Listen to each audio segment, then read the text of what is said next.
And we are live. I am recording. Let me check the audio slightly. So let's get started. All right. Okay, audio seems good. All right. Tell your friends you're listening to the Verhoeven Effect podcast. I'm Conlon. And I'm Nathan. And today we have another very special episode. We have the 1970 film Airport. Nathan, do you have a history with Airport? I've seen this movie probably 10, 15 times. Really? I mean, okay. Oh, well, it was on TV a lot, so I'd always see parts of it. And this is part of like a quadrilogy, I guess, of airport disaster movies. There's Airport, Airport 75, Airport 77, which is the only one I've seen before this, which that one probably has the greatest performance. I watched all the trailers. I didn't watch the movies because I remember Airport 77. It's where the 747 gets underwater, and there's art thieves. That I don't remember that, but I just remember Jack Lemmon's in it. And you watch the trailer, I was like, Jack Lemmon looks great in this movie. He's awesome. Yeah. And then Airport 79 looks like an atrocity, but that's with the Concorde, so they thought they're up in the stakes there. And one of them had Charlton Heston in it. That was the second one, 75. Second one, okay, yeah. I watched the trailer of that one. That one looks terrible too, but that also seems like that one looked like more of what Airplane was a joke on, but actually Airplane is actually technically a remake of the guy who wrote the novel for this. He wrote another Airplane story that it's based on that has 3 different films. That's good. There's because I forget his novelization of the story he wrote. It's called Runway 108. And then they made a Canadian movie called Flight in Terror or something like that. And then there's another movie called in the 70s called 0 Hour. And then that's what Airplane is based off of, is 0 Hour. Oh, okay. But it is also making fun of all these airport movies. So. Yeah. Oh, yeah. So, yeah, it was So, yeah, because I only seen Airplane, really. And that's all I knew of it. And even, it must have been cheap to broadcast because I was even a fan, because Comedy Central would play it all the time, of Airplane 2, the sequel. Yeah. I'm sure if I watch it now, it's like, oh yeah, this is considerably worse. But as a kid, when it's something that's on all the time, and it had some funny jokes, and it had William Shatner and the cast of the original movie. The part where William Shatner's just giving a monologue as the space shuttle is crashing in the background is amazing. Oh yeah, it's like, oh, this is meta before it was cool. This guy screaming into the void, literally. I don't know. I think he's just talking calmly, but it's just this weird monologue. Yeah, but it is psychologically he's so just disconnected from what's going on. It's amazing. I think the set starts fall apart around him. Yeah. It's just, he's so focused on what he's saying. Because I know Airplane's one of your favorite movies of all time. Mm-hmm. So. That's the kind of, that is, when it comes to me and comedy, that's about as sophisticated as I get. You can still watch that movie. Oh yeah. Even though that movie is of a time and is making fun of a time, it's still a timeless movie. It still works. I mean, it works on so many levels. Yeah, okay. March 5th, 1970.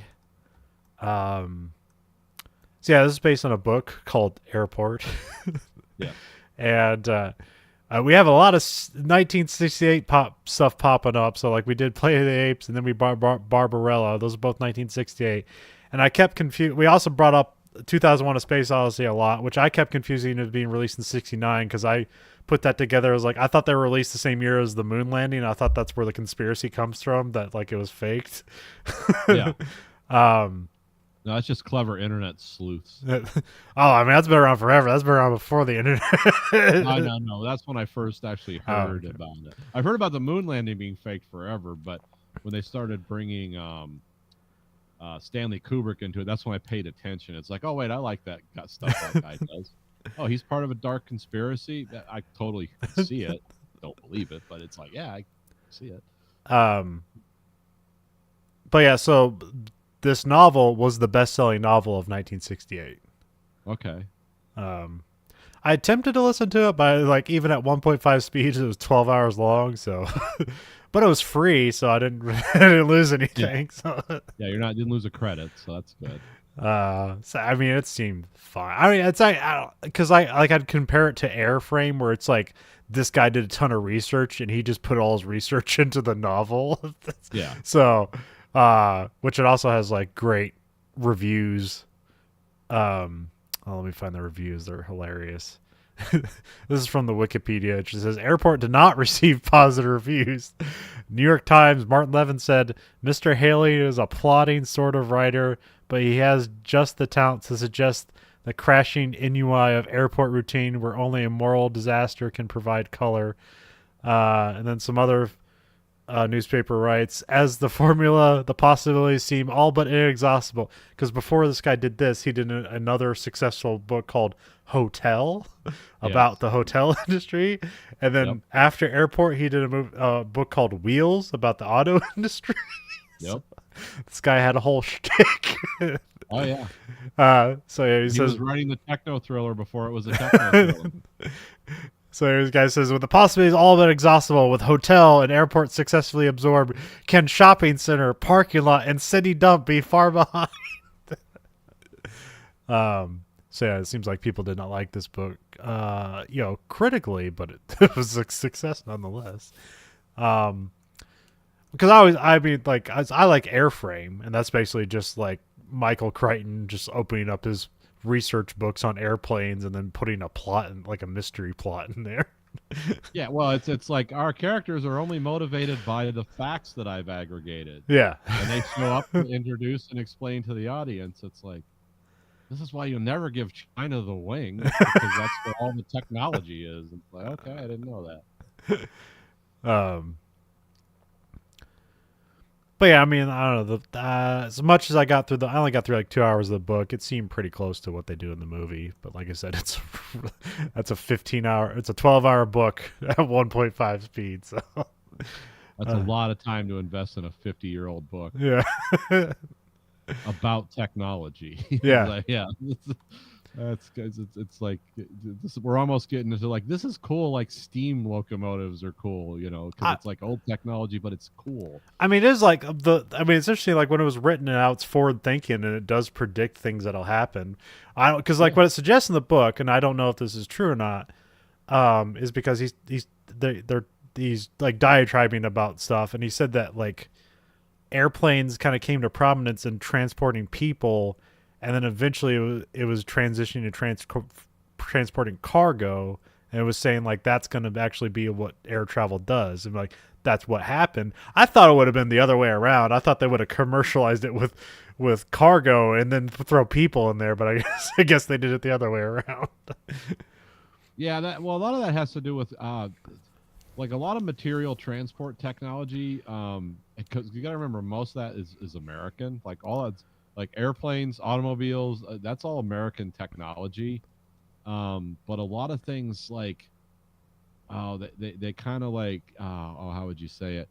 Because one of the reasons this country works is because of our inland waterways. Because like the cheapest way to transport stuff is just like put it in a boat, because you're only limited by, well, we got to weld something up that can hold so many tons, and it's got to float. We got to put an engine in it and guide it. That's way cheaper than building a rail system or a highway system so a lot of things like the innovations that start here, it's like the first thing, it's like, oh, can this be like a form of leisure or entertainment for people, like early automobiles or like after the Wright brothers flew a plane, and then they decided, oh, if you put guns in these planes and shoot at each other, it's really cool. And then you can drop bombs on people. And then later it's like, or you can, transport soldiers in these things and have them jump out the back, and you can just have killers all over the field of battle instead of just having to march in a line to go somewhere. And then it became like, oh yeah, you can get corn from Nebraska to New York. And that's yeah. And Yeah, that's kind of the strangeness of our country, is we never apply it to its most efficient logical use first. It's always like, this is an entertainment. It's because why? It's like, well, we have the Mississippi. That's why we don't need to You know. I think only space travel works backwards from that, where it's like we need cargo in space before we need people in space. Yeah, we actually need to figure out how to get lots of stuff into space and the people. As a matter of fact, it'd be ideal if we never had people. Yeah. Just send machines, because we don't have to design a living environment.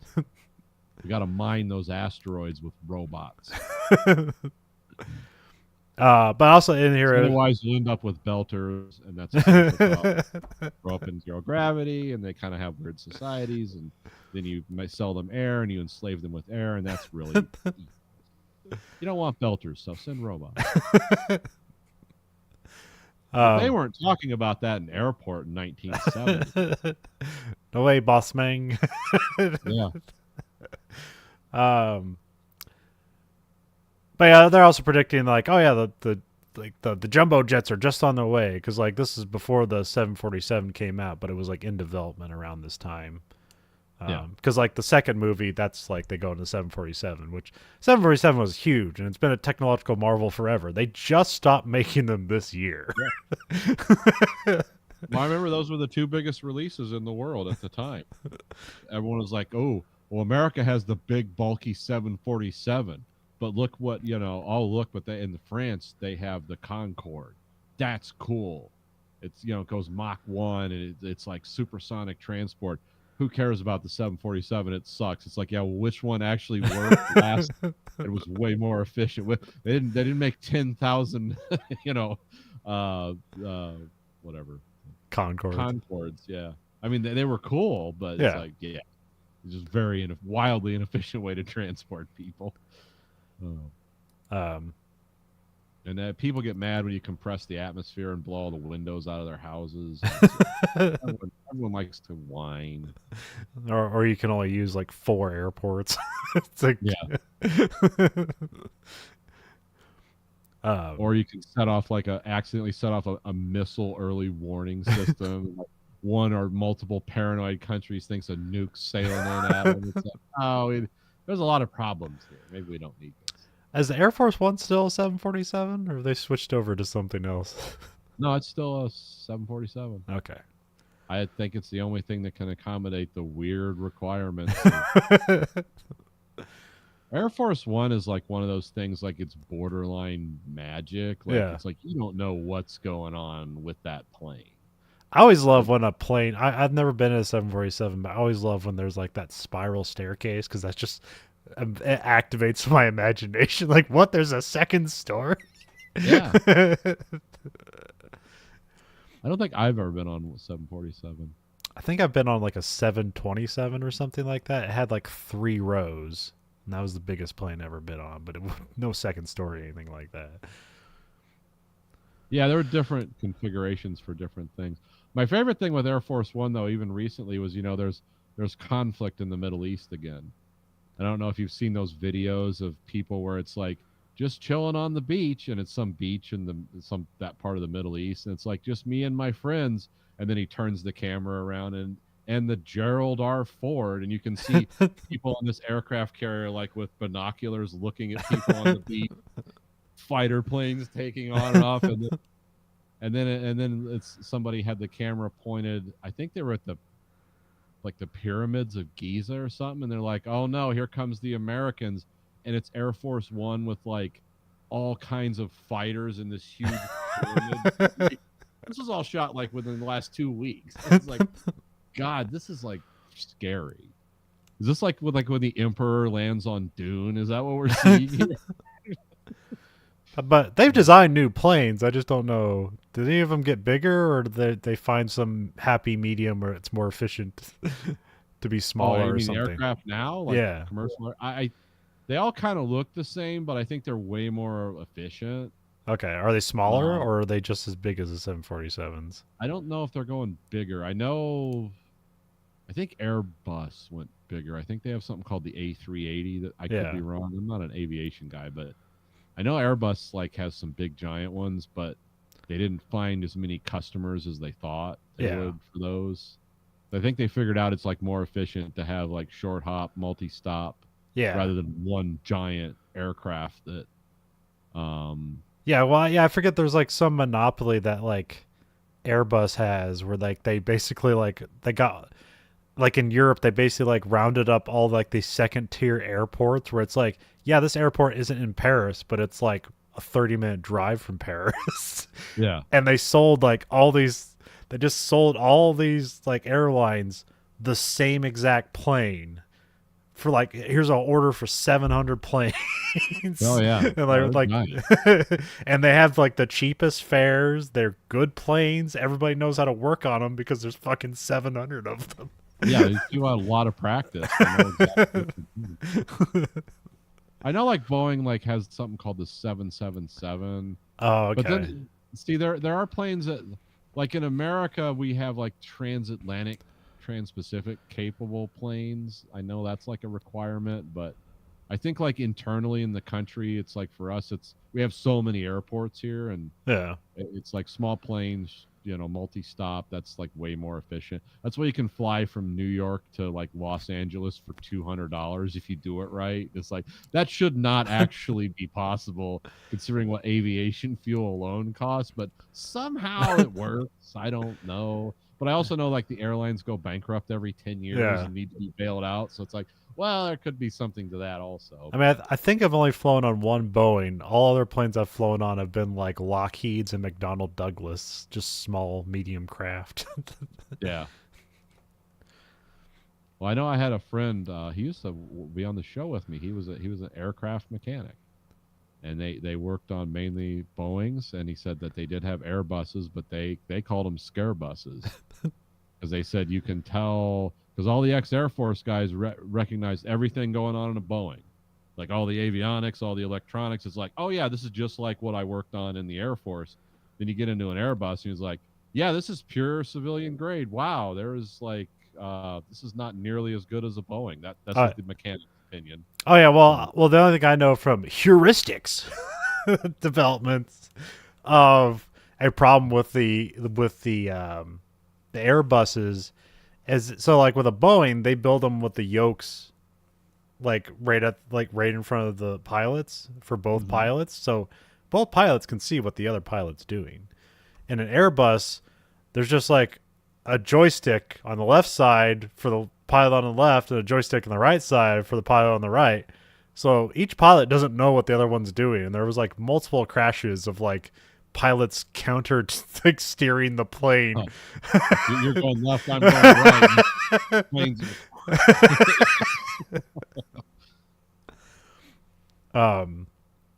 So I don't think they changed that, but I think they just put some stuff in the software to like, hey, why don't you talk to each other? Yeah. Yeah, it has an icon of like two heads facing each other with like a wave, like speak to each other. Or that is, or it'll be some weird airplane speak where it'll be like conflict. It's like, what the hell is it saying? It's like you're taking the stick the wrong way, Pierre. Oh. But it'll just be a voice that says something to you, like those horrible like cabin recordings of where it's like terrain, and these guys are screaming like, what? Yeah. Pull up. It's like that's so optimistic at this point. It's like, you think that's gonna happen? So directed by George Seaton, who was born in Indiana and lived in Detroit. Yeah. His only other big movie I mean, he has some other ones. The only one I recognize is he wrote and directed the original Miracle on 34th Street, which is a kind of a timeless movie. So, also on Internet Movie Database, it has like a sub-director credit for Henry Hathaway, which apparently he directed all the scenes in The Winner, which I don't know if they mean like he directed actors and their dialogues delivered, or if he was just a second unit director for all the Winner stuff. I have no idea. Yeah, because this movie you could tell heavily like benefited from like, oh, let's get some cameras out there on those runways. Yeah, and it's like let's get a bunch of stock footage, having plows drive around, and I love the air. What is it? The flamethrower truck, flamethrower air landing runway clearers. I wonder if they still do that. They can't do that anymore. Maybe they do. I don't know. No, I mean they probably. Well, actually, no. I was gonna say they probably have like some heating element in the runway, but then how long those runways are, that'd be impossibly expensive. You know how much a heated driveway costs? And okay, remember the basement they were hiding in War of the Worlds? Yeah. The one with Tom Cruise? Yeah. The first one where they went to his ex-wife's house. And remember all those pipes and stuff? Like everyone was like, what is that? What kind of basement is that? What is it? I said, that's a heated driveway, folks, because that basically runs into a water heater and those pipes run under the driveway. And that's just to heat a residential driveway. I was like, imagine doing that for a runway. I mean, it's like an underground city. You're just heating water. Which if you went deep enough into the earth and had water cisterns like you built, it's like, well, the earth could heat those. But then you're getting into really crazy expensive stuff. Cinematographer is Ernest Laszlo, who did things like Logan's Run, It's a Mad, Mad, Mad, Mad World, Judgment at Nuremberg. Okay. So he's done some pretty Attack of the Puppet People. Space Children. Fantastic Voyage. I thought that said Gun Rights Ridge, not Gun Sight Ridge. Guns Rights Ridge. Charlton Heston's in it. With my cold dead hand. So yeah, this is based on a novel by Arthur Haley, and it was screenplay was also by George Seaton, the director. Cast is Burt Lancaster, which is a name I know, but I looked up his movies and I didn't recognize any of them. Do you have a favorite Burt Lancaster role? Oh God, there's so. I mean, yeah, he's basically been acting for like 100 years. I'm trying to think. Where Burt Lancaster was the most? Well, I know he stood up to like remember the communist witch hunts? Yeah. Like he was one of the guys that like stood up to that. I know that. I'm trying to think of what are. He's been in a ton of. He was in that movie with Kirk Douglas where the guy was trying to overthrow the government. Because he played the bad guy. He played the general that was 7 Days in May. Oh, okay. He was the general in that. I remember that one. And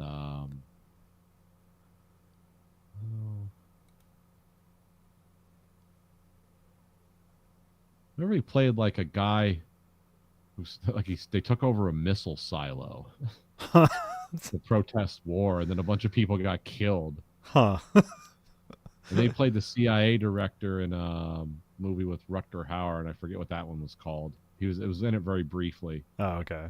That was towards the end of his career. There was that one where he was the it was like Osterman Weekend, I think. Yeah. Oh, okay. Yeah, so that's where I know him from. Now he has he's a 50s and 60s. Was he like a cowboy guy or something? Cowboy naval movies. Oh, okay, yeah. He did like the Run Silent movie about the submarines. Okay. What is this big movie that like people would know? I mean, just so many. He's super famous. And of course we have Dean Martin, part of the Brat Pack. Yeah. And George Kennedy, who I most know from Police Squad and The Naked Gun. Yeah. And some other people we'll get to when we get to the movie. As far as I know, like actually, other than I know, like this kind of Airplane is spoofing this. The other thing I know about this movie, it kicked off the 1970s disaster films. Yes. Yeah. This is the Marvel universe of the 1970s here with disaster movies. There's like this, and there's Towering Inferno, and like other stuff, Earthquake or something. Poseidon Adventure. Yes, yeah. A lot of movies you watch now, and you're like, huh? Not see this. It's like, really? Okay. This one I kind of liked. I liked it more now watching it through adult eyes. The thing I like most about this movie is the relationships between men and women. It's like, it's amazing. Wow. Yeah, it's a curiosity of. Yeah, I mean, I don't know. Like the thing. I'm not a big feminist or anything, but when I watch stuff like this, I'm like, no wonder these ladies are mad. It's just normal. I guess I guess I'll give it away here by I don't know, it'll color the rest of it. I thought this is well made garbage. Like it's a great cast that Oh, kind of yeah, lives. that's exactly what it is. It's a Snickers bar for the soul. I mean, Yeah, there's yeah. nothing This is a really happening. popcorn movie. This is also Yeah, exactly. Yeah. everybody hated this movie and it was incredibly successful. Yep. Everyone found something to admire in this and that. Everyone else was like, no. Like this movie was so successful and the studio hated it so much that this was this guy's last movie he directed because they were like, you stuck it in our faces, you're never working in Hollywood ever again. We know what you did. You made a movie so bad it's good. Well, it's competent, it's just like really boring, and I think it's only saved by its characters. Yeah, yeah. No, it's not a Well, like you almost we were feel like, like you've I watched mean, the two plane movies. doesn't take off for like like an hour. Yeah, yeah. You feel like you've watched two movies by the end of it. Yeah. It's like, oh, was this in the same movie? Oh Yeah. yeah, it was. It I mean, was. I know it's Okay. called Airport, so yeah, we're gonna stay at the airport a little longer. But I was like, come on, let's get on with it. um. Anyway, so we have Act One. We got a black screen with sounds of a busy airport. Then we get the shot of the busy airport. We cut to outside and it's snowing, and then just the title Airport. There's kind of like jaunty, exciting music going on. Um, Yeah, this movie was actually 10. This movie was made like this movie was dated at the time it was made. yeah, It's really weird because it's like you think is this movie from the early 60s? Almost. It's like, huh? I mean that's always great when we get to like end of or beginning of decades, the blend of like where does this belong, and it's like neither place. Like that's I always Yeah. love that. Like, no, this one would be like if you said this was made in 1962, I'd be like, yeah, okay. And Yeah. I'd have to look at the cars and stuff, be like, wait a minute, they didn't have that car then, they didn't have that plane then. That's the only thing. The dialogue, the intro, the way everyone acts is like, yeah, this is a Twilight Zone episode without the guy on the wing. The intro part. Or they might as well, yeah. I mean, it would have made it more interesting. Like, well, that makes sense. Although I guess maybe the music for this made it weird because this was this guy's last movie he did. His name was Alfred Newman. Okay. I'm not sure if he died, if he's old or anything. I just thought it was weird that like his name was Alfred Newman because you know the Mad Matt or the Mad Yeah, I was magazine going to say, is character. this guy the inspiration for? I doubt it. No. Yeah, we get this is supposed to be like a made up Chicago airport, but they shot this in the Minneapolis airport because they wanted snow, and they eventually got it. So we get Oh, you'll always get that in Minneapolis.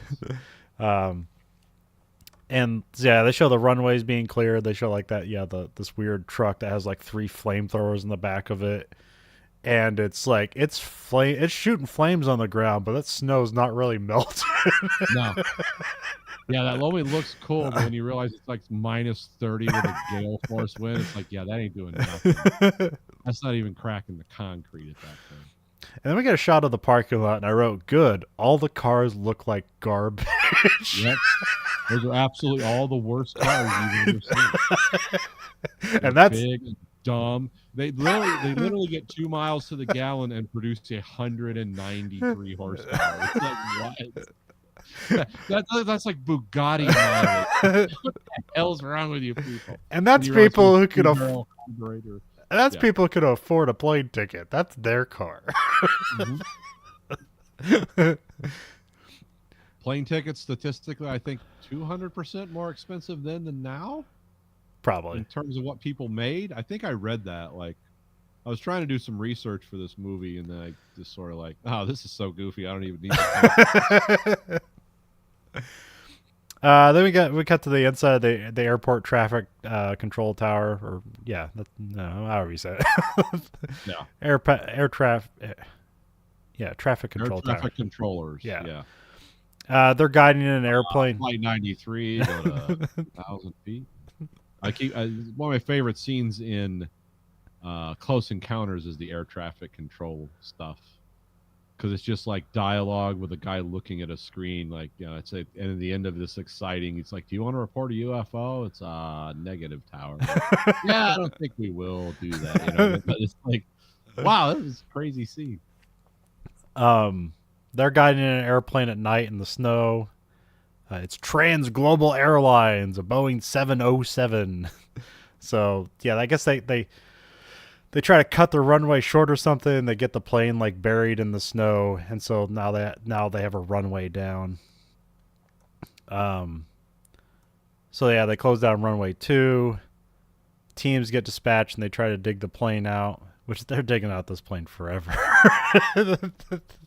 Yeah, this getting this plane unstuck is like it seems to take like we're just doing this for 9 hours. I don't know what the timing and sequencing of this movie was. Yeah. I actually don't know how much time passed, which is one thing that made watching it weird. Yeah, because it's like, what?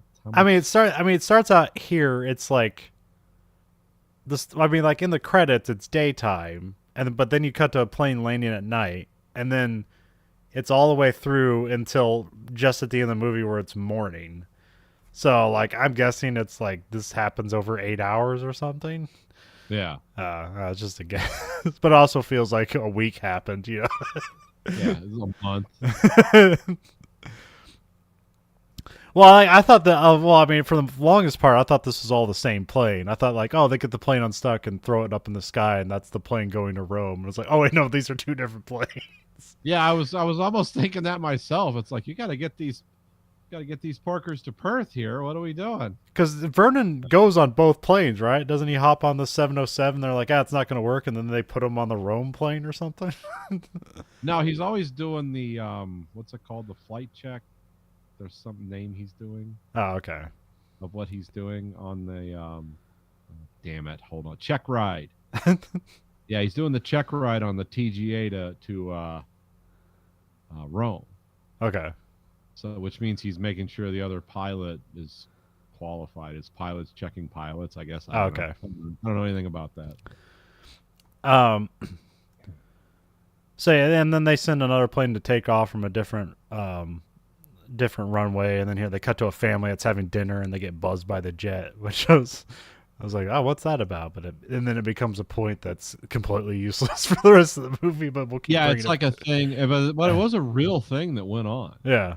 Like they would build. I think it was the John Wayne Airport in California. It's like the end of the runway was like at a subdivision like mine. It's like I'd walk outside and see a plane like wheels down flying up in the air, just took off, and my whole house is shaking. And it's like, well, this is nuts. And especially with the planes they had then, I think there was one plane that was like it couldn't go to certain airports. I think it was the 727. One of them was so hideously loud that they just banned it. Certain airports that were in big cities, because it was like, oh yeah, just shake your fillings out of your head. It was so big, so loud. Then we have Mel Bakersfield, here played by Burt Lancaster. He gets a call about the stuck plane, and so he walks off. Yeah, he's the airport manager. Mel gets into office. He takes a call. We get a lot of weird split screen for a lot of this first half of the movie. Yeah. I mean, it's kind of interesting, but he's talking to some manager, which I think this is Tanya. Yeah, she wants a ride out to the plane because she has like forms for the passengers to fill out. It's like, no, don't be angry. Yeah, like, don't sue us. Yeah, she's like a customer relations person for Trans Global. Yeah. I think that's what's going on. Oh, it's weird because like interested in each other, or they seem to have. She's like, I want to be around you, which usually when chicks do that, it means something. I thought they were just having an affair, but like they don't show it, so it's just only like implied, and then like they get permission, and it's like, okay, yeah, that's your happy ending. Actually doing it, but they were like really close. And then I wrote there's a separate angry call from his mistress or something, but this is his wife. That's his wife. These are the wives in movies. Like, damn it, I want you home for dinner. It's like, you know what my job is, right? You understand that, like, I didn't stick the plane in the snow, but yeah. I what's called the airport manager. I'm not here making sure we got toilet paper in the shit house. I actually have a big job, but you got to have that whole. Yeah, You basically got to give this guy license to screw around on his wife. It's yeah, like, oh, she's such a bitch. Of course he's gonna. yeah. It's a, I mean, like yeah, a she's hot lady at work who's always nice. yeah. I mean, his wife is the worst character in the movie because she. Oh yeah, and when they have later conversations, she's just like a harpy. Like, I just want money. Take the job my father gave you. So that we can be empty and live in the suburbs. And he's like, yeah, join the country club and drive big cars. And I'm like, yeah, She's dude, yeah. why aren't you doing this? Yeah, now? she's like if Werner Herzog was a greedy asshole. Yeah, exactly. I don't think she has an accent in the beginning that I can tell, but the second conversation she seems to have an accent. Yeah, Like, she's "You like need to British or move up." something. Yeah, Oh, okay. I think I don't know. Take my father's job. And I'm like, yeah, do it, dude, because you can just be drunk the rest of your life. You know, it's the kind of the American dream of the 70s. Just hammered all the time. So yeah, Mel and Tanya take a station wagon out to the plane to look at it. Here, that's amazing here because you think about like cell phones and how they're ruining movies. Like, man, everyone in this fucking movie can get hold of at any moment with technology from the 70s. Yeah, they just got phones in the car. By phones, I mean phones. Yeah. Give me Tuscaloosa 295er. I mean, actually, they did have cellular technology then. It just Yeah, I mean, cell technology is just like, the backpack radio from World War II, just more advanced. Yeah. It's all the same. It's the same principle. It's just like once you get all the towers out there, then it can reach around the world. But that's traffic control. You put the plane up in the sky, you can contact anyone within its line of sight, which is a lot of the world. So yeah. But I just thought that was amazing because here, like you always think about cell phone, and here's people like everybody can be accessed at any time. But also, it was, They always had the car parked before they answered, though. That was very responsible. Unlike now, driving down the freeway, yeah, talk to me. It's like, okay. I have a lady passenger. She surely cannot talk to you on this phone. Mel talked to the mechanic about how to get the plane out. Like he's talking about, let's get some airbags out there, which I think 2 people mentioned like getting airbags out and it never gets used. It's like, well, they want to put airbags under the wing. Yeah. And lift it up out of the snow hole. And even I'm like, won't that just rip the wings off? I don't think they're meant to like take the whole weight of the plane. Like, oh no, they can. I mean, like those. I know they can like at the spar where it comes out of the fuselage, but I thought they were talking about like going all the way out with them. I don't know. Oh yeah, those things. Well, I'm not sure about the 70s here, but like modern stuff, those wings can basically touch end to end before they'll snap. I mean, theoretically. I'd like to watch that like from the ground. God damn, he was right. I mean, yeah, also, if, like, those things touch, like, you're losing all your aerodynamic foil, they're full of fuel, there's a lot of other problems happening if that happens. Engines are flying off.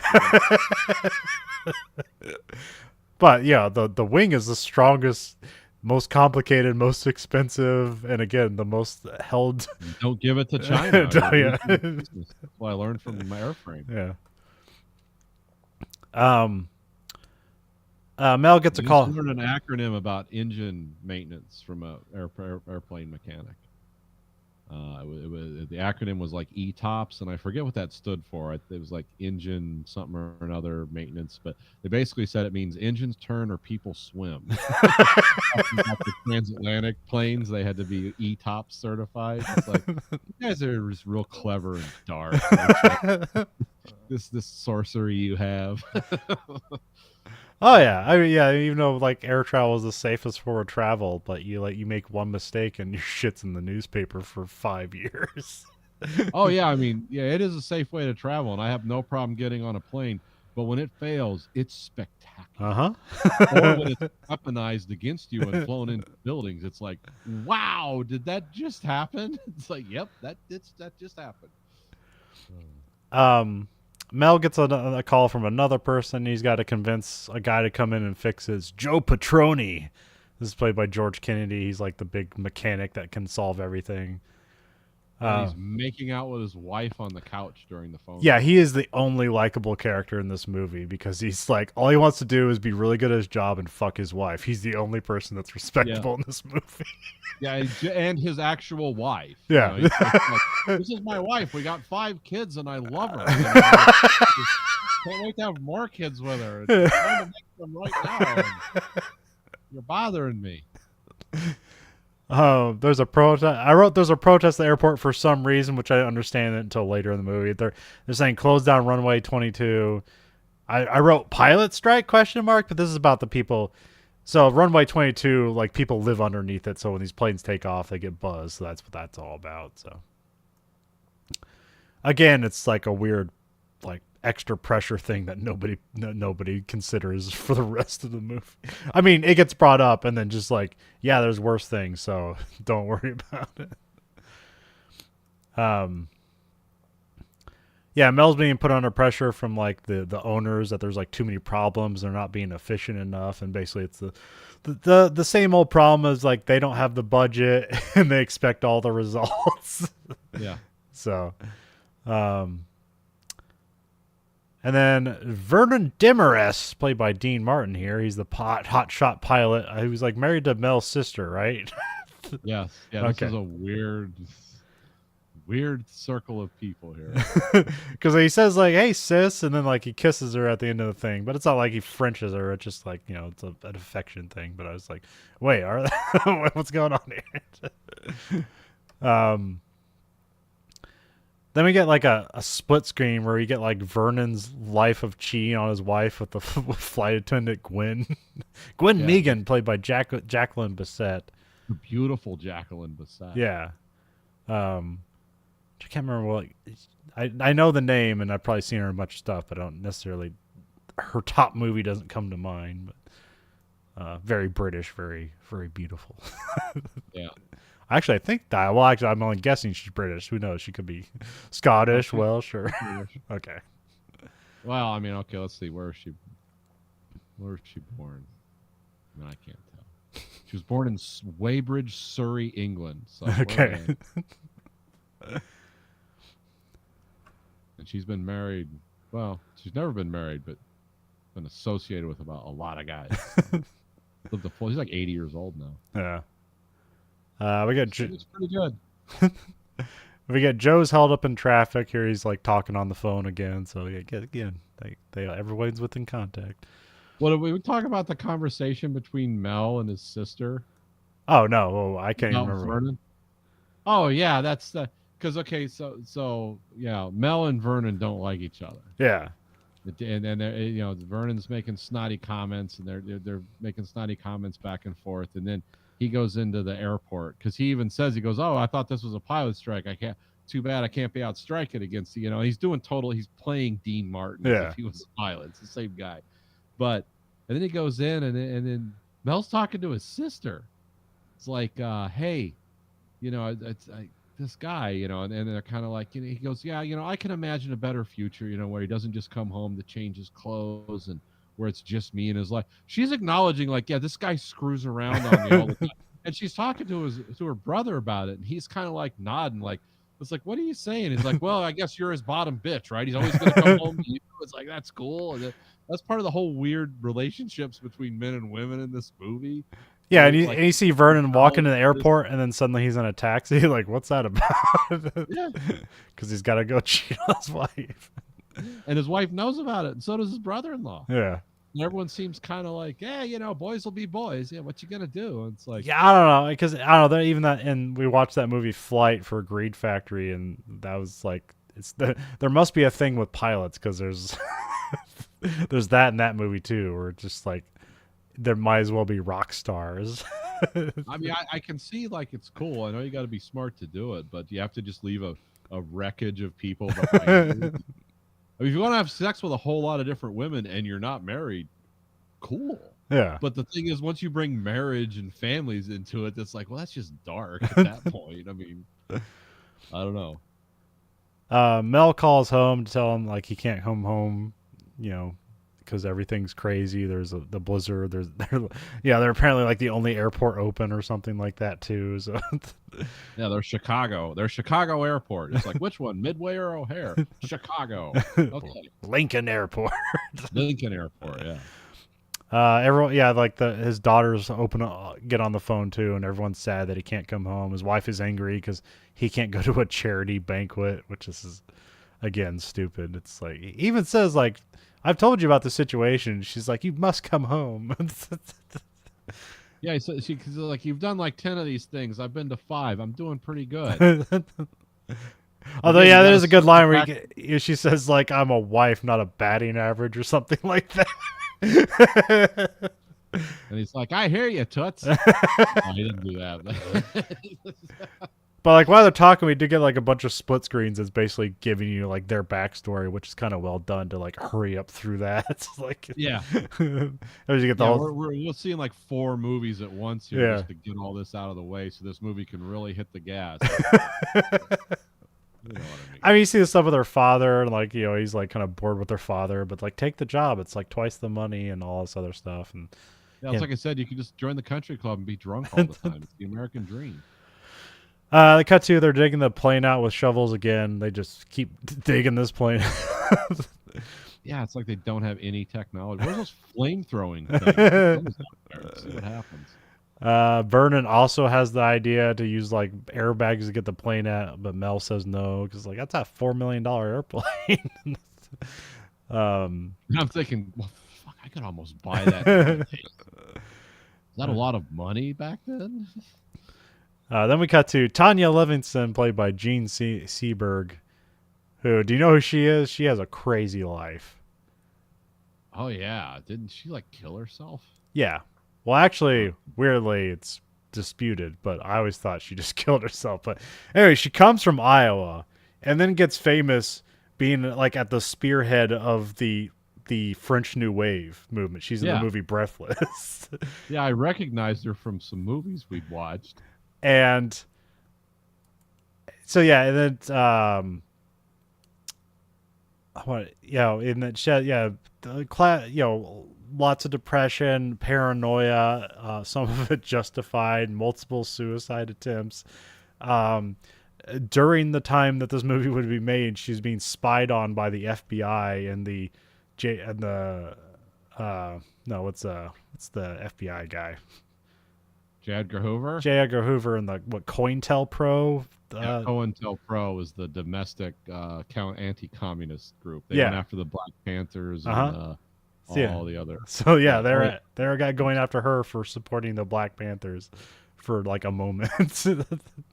Didn't she like have a kid with one of the Black Panthers or something? Yeah, but like she overdosed on sleeping pills and then the kid died. Oh wow! Okay, so her life was really nuts. Jesus. Okay, I didn't know about that part of it. I thought she had the kid. Okay. Oh, I mean, I watched Scrub watched the movie about her that's on Amazon called Seberg, and there it says that like she took the pills, bought the hospital, had the baby, it lived for about 2 days and died. Oh, okay. That's what they say in that movie. There's a book about her too. I've been meaning to read. She has great quotes where it's like, "Money doesn't buy you happiness, but happiness isn't everything," which is just a great dark quote from this lady from Iowa. With misery. Yeah. This lady from Marshalltown, Iowa, who's like on the vanguard of the French New Wave movement and supported the Black Panthers. The personal enemy of J. Edgar Hoover and one of the most violent American domestic counterintelligence programs that ever existed. It's like, that's cool. So here, not happy. Yeah, no, imagine. So here she is in airport and kind of I don't know. She's as strong as a woman character can be in this movie. I mean, she has a job. I mean, the most interesting women in this movie have jobs. That's good. But also, every woman that has a job is like is a mistress. Yeah. Oh yeah. They have 2 jobs. Yeah, I don't know. It's like most of these people here, like everyone has 2 jobs, and like everyone can't string 2 pennies together. It's like, damn, how bad was Nixon's America? That was constant recession. Vietnam War. And then not to mention all the black magic and evil that makes him the um, the last great sorcerer president. So yeah, where was I? Damn, I'm way off. So yeah, Tanya has to deal with Miss Quosette, or what's her name? Ada Quonset. Ada Quonset. Where the hell? There it is. Played by Helen Hayes. Yeah, she keeps sneaking on airplanes in like clever ways, and she just to go to see her children. She has a dead husband, and she's living on Social Security, but apparently it's not enough. Also, not enough to just like be gallivanting about the United States on airplanes. So, yeah, she's a fun character. She fucking won an Oscar for this role. So as she should have. She's great. Yeah, she's great. Born in 1900 and lived in 1993. I mean, this movie like basically got like nominated for like 10 Oscars. So yeah. It's a weird beast. It is a weird beast of a movie. There's a lot of good, bad stuff going on here. Yeah. Like I said, it's a great cast, so yeah. That makes it go a long way. It's like you like the people, and some of the situations should be exciting, and then a lot of the other situations are just boring. What the? I hear, yeah, it was like Mel's or Tanya's trying to get Mel to like come like lay down on the couch and is like, I'll make you a coffee and a sandwich, and he just thinks that means sex, and then he walks in, the old lady's there. It's like, oh, that's not what I wanted. Oh, he should have been like taking his like oh, hey. But it kind of seems like their thing is falling apart, and then like his marriage is broken, because I think she might say like, I'm gonna take that job in San Diego or something, or San Francisco. Yeah. Then we cut to like some lady has like counterfeit clothes or something, and like the custom agents like find like diamonds hidden on a dog collar, and is that diamonds or was that drugs or something, or like diamonds? Is smuggling diamonds a big thing then, or what's going on here?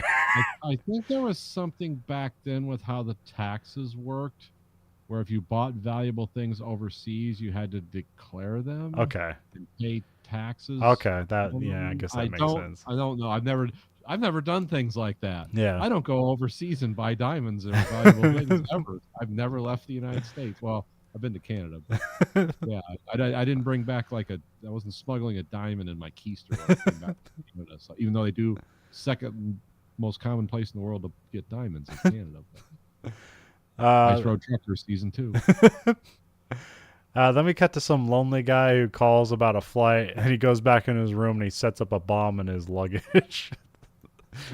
So have that being the end of Act 1. Act 2, I wrote, we're at a coffee shop for some reason. It's Inez Guerrero. In the airplane, the guy goes into the airport store. He's like, I'd like a bomb, please. Yeah. This guy actually has to build it. Yeah. So we're at the coffee shop. We meet Inez Guerrero, played by Maureen Stapleton, who we last saw in Reds. Yes. She's talking with Dono Guerrero, her husband, played by Van Heflin, who his biggest thing I think I saw was he's like the put upon rancher in 310 to Yuma who has to get the criminal to the train before his gang murders everybody. Oh, is that his biggest role?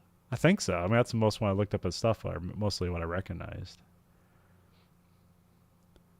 Yeah, because didn't they do a remake of that? Yeah. They did Christian Bale and some other people. Bale. Yeah. Now I want to watch that. Damn it. Well, yeah, when I clicked on the 310 to Yuma, it came up, I guess there's a Criterion version of it. And so, like, I love when they do this. They do, like, modern trailers for old movies, and they make them seem, like, way more important. Because, like, the old trailer would just be, like, splash title. It's like, 310 to Yuma! Yeah. And here it's just, like, this sad, contemplative, stark contrast of, like, people trying to do their best, but they're all gonna die. It's an amazing trailer. Yeah, it looks like the trailer for Stalker, and it's like an American Western. Yes. The guy staring at wood with his dog. oh, is this a contemplative Western from the 50s? Like, no, actually it's not. But you can make it that if you wish hard enough. So he says he's gonna be in Milwaukee tomorrow, and I didn't even realize at this point that the lonely guy and this guy were the same person. Don is the bomber. Yeah. He's a desperate man in need of money, and he's got a bomb. He gets on a bus with a bunch of angry people. They're about to go to the airport, so I guess this is like, they don't have the airport doesn't have its shit together, so it doesn't really have effective ways of moving people around to airplanes. Oh yeah, and the guy who's the angry guy in the plane later is on here complaining. Like, this is nuts. I gotta pay $2 to be taken to the airport, and and I paid $400 for a ticket. Or the guy on the bus is like, "Hey, I don't own the bus, man. It's just my job. Just drive it." Like real 1940s dialogue. Like, yeah. Then we cut to Joe shows up with a ton of maintenance people from like basically the other airlines. Like he has a TWA hat on, so he's not working for TGA. He's like, I don't know. He's just some like guy you call in to handle emergencies, I guess. I don't know. Yeah. So yeah, they get called in and get the plane on the runway. But again, all he does is bring in other people and more shovels. It's just more digging, and more stuff doesn't get hit. Yeah, get off that damn bus. Yeah, but he's fun when he yells at people. Yeah, you like when he yells at people. So yeah, he's like the fun shitty boss at work. So yeah, do the job, but I'm gonna buy you all beer afterwards, and we're gonna have some crazy story. Yeah, if this wasn't a G-rated movie, I'd be using other words. We'll laugh about it later. We'll go home and beat the shit out of our wives. Or I'm going to impregnate mine, which I was trying to do, and I was so rudely interrupted because you cretins can't use the right side of a shovel or etc., whatever's going on. Then we cut to these guys it's like they're trying to portage a ship from the 1800s or something. This becomes such a production. This plane stuck on the runway. Then we got to like, don't know, portaging a ship is when you pick a ship up out of the water and carry it across. So that a body of land. Fitzcarraldo. yeah, it's insane. If seen reenactments. We cut to the crew the airplane crew getting loaded on a bus, but again, I thought they were getting taken to this plane and getting shoveled out of snow. No, they're getting taken to a different plane. Yeah, it's actually, for all the shit that's going on in this movie, where these people are going and what they're doing, pretty vague. It's kind of like left up to you, the audience, to like, it's like, oh, where's George Kennedy going? Is Dean Martin going to sing him a song with the bus? Fly me to the moon, let me dance. I don't even know if that's him. I think that's the other guy. No, that's Sinatra. So it's Sinatra. Sorry, everyone. I suck. I don't know. They're part of the Brat Pack. You can just associate whatever. I mean, that was before both our times. It's not like we should really know anything about them. This movie was before our time. Yeah. This movie was made before even I was born. That's hard to imagine. And then we come back to like Mel, and like there's a commissioner talking about like there's potential legal trouble with runway 22 because like the air traffic flies over the house. There's also this guy sits on a commission, and he always talks about the other commissioners and threatens Mel with the decisions of the other commissioners. And it's like, if I was Mel, I'd be like, what is this the commission of? Just to destroy this airport? Is that your commission? The commission to ruin any chance of anything working here? It's like, you got to close down runways and cut your budget, but go faster. It's like, oh, I see you, sir, are a capitalist. Well, you see, there's like mock-ups of like plans about expanding the airport, and basically they're gonna like, no, you need to just buy all these houses out so these people stop complaining. Yeah. You need to buy their houses out and build new houses on top of old graveyards where you just put the headstones away, and that will lead to another movie.